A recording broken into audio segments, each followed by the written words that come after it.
Hey friends, welcome back to the whiteboard. I'm Blaine from Applied Leadership Partners, and today we're going to talk about two very different kinds of simplicity. We're going to talk about simplicity on what I would call the near side of complexity, and we're going to talk about how if we work really hard at it, if we really are willing to go through the effort, we can sometimes have simplicity on the far side of complexity. And here's what I mean by that. There are a lot of topics in the world, a lot of things that we would like to understand that are difficult. They're complex, they're nuanced. We can walk up to a hard subject like human relationships or business or geopolitics, right? We can come up against some of these topics, walk up to them and look up and think, wow, that's vast. There's a lot going on there. I'm not sure if I want to set foot up into that mountain range and really start wrestling with the complexity of everything involved in that, right? I can stand there and I can have a look at it and I can say that's rocks and snow, it's majestic. I could describe it, I could generally understand what I'm looking at, but I don't really understand it. And that's fine.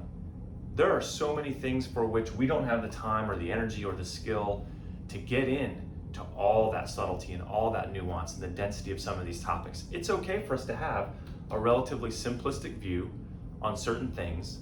The key, though, is recognizing that this is where we're at, that we're standing down here at the foot of this really complex range of mountains, and we can describe them for what they are and for what we see and for what we've experienced, which is very little, and that's going to be okay with us. I mean, even Warren Buffett famously will look at some investment opportunities and we'll put them in what he calls the too hard pile. He'll just say, hey, that might be a great investment. It might be better for other people. I'm just not going to put the time in right now to understand it at a level that I would really need to invest my money in it. That's fine. And again, the key is recognizing that's where we're at. Where we sometimes get into trouble, though, is that we stay here, we don't engage in the complexity, we don't really apply the rigor, we don't really do the work and take the time and have all the experiences required to really dig into this complexity, and we offer this very simple or maybe oversimplified explanation for what's going on here. Now that could be a problem.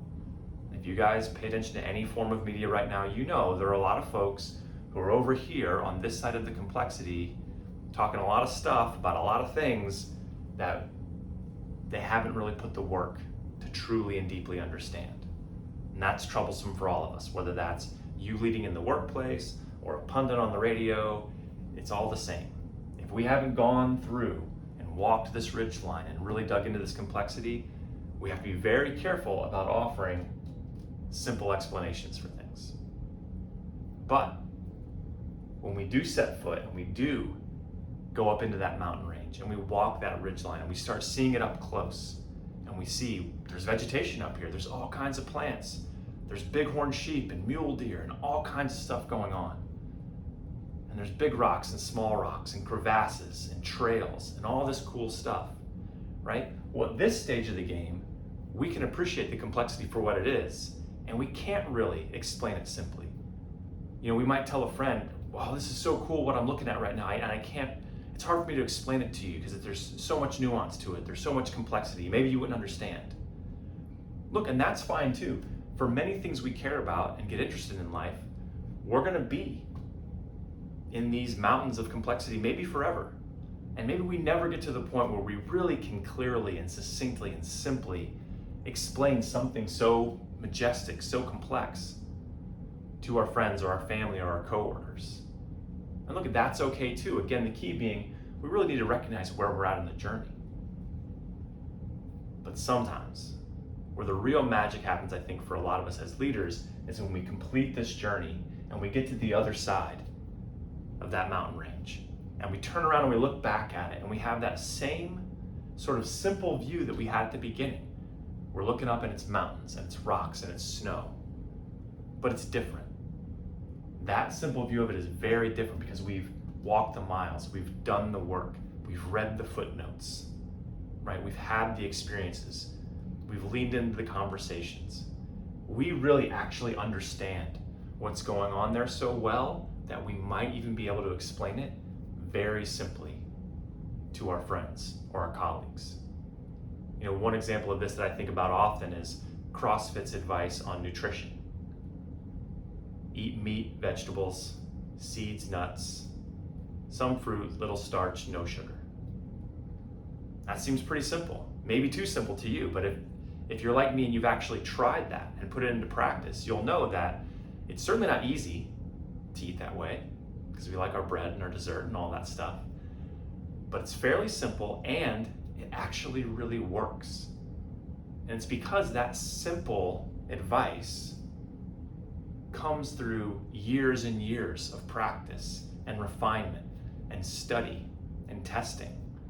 And maybe when we really get to the point where we understand what it really takes to be strong and healthy and lean, you could sound it out in one sentence and it would be good enough for most people. I don't know, I'm not a dietitian, I don't want to debate that here, but I think that's a really great example we can pull from. And so in our practice, one of the things that we really strive for is on matters that really are important to us, on things that really drive value for us and for our clients, we want to step in and do the work. We want to see the undulations. We want to understand the nuance. We want to really just lean into this complexity. And we want to be patient and understand that, hey, it may take us a long time to traverse this entire ridgeline until we really understand the experience of being there. But when we do, if we're reflective and we're patient and we're thoughtful, we might be able to get on the other side of a really complex issue and get in front of our coworkers, our clients, the people that mean the most to us, and offer a really clear, succinct explanation of what's going on in there. Maybe it's a metaphor, maybe it's an analogy. But those of you that have had leaders that have really been able to move the needle and empower others, you know they have a really keen ability to take something that's big and hairy and distill it down and make it into something that's simple and useful.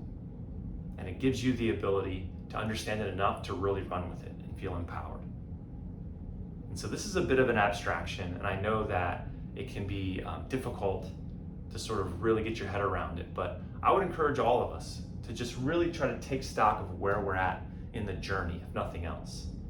When we come up against something that's really complex, are we on this near side and we can just look up and see it for simply what it is and be okay with that?